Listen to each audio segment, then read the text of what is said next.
National Airlines Flight 2511. On January 6, 1960, the Douglas DC-6 serving the flight exploded in midair.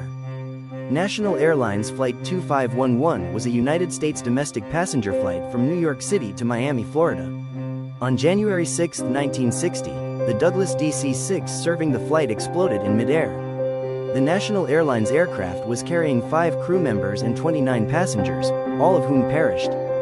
On January 5, 1960, the 707 aircraft scheduled to fly to Miami was grounded due to cracks that were discovered in the cockpit windshield.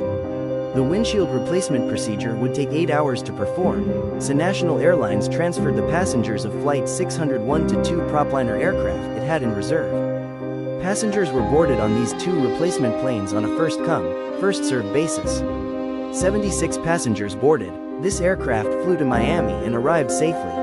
The remaining 29 passengers boarded a Douglas DC-6B, which departed Idlewild Airport for Miami as Flight 2511. The crew consisted of stewardesses Mary Odell, 24, and Valerie Stewart, 25, pilot Dale Southern, 45, co-pilot Richard L. Henson, 31, and flight engineer Robert R. Halleckson, 34. The aircraft, registration N8225H, was described as being in good condition.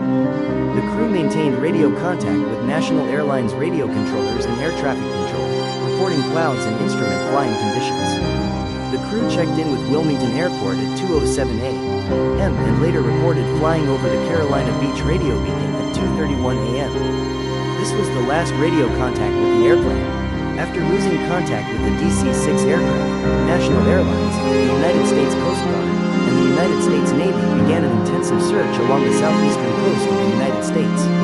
The search was called off the following day, when National Airlines received word that there was a plane down in North Carolina.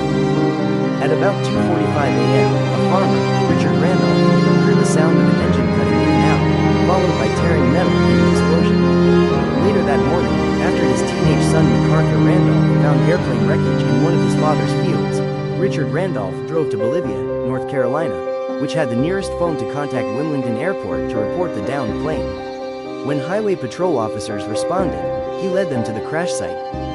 Bodies and wreckage were scattered over an area of 20 acres, covering farm fields, marshland, and pine forests.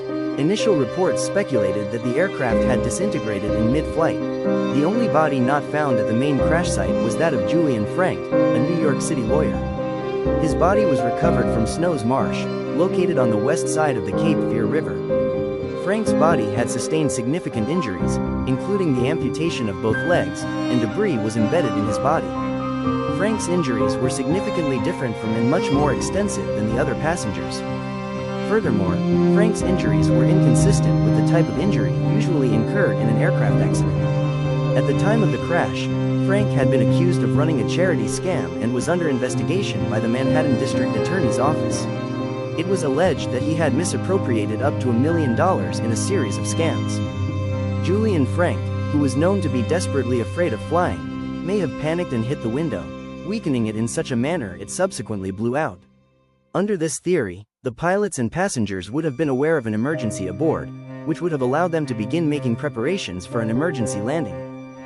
The Civil Aeronautics Board concluded Flight 2511 was brought down by a dynamite explosion in the passenger cabin.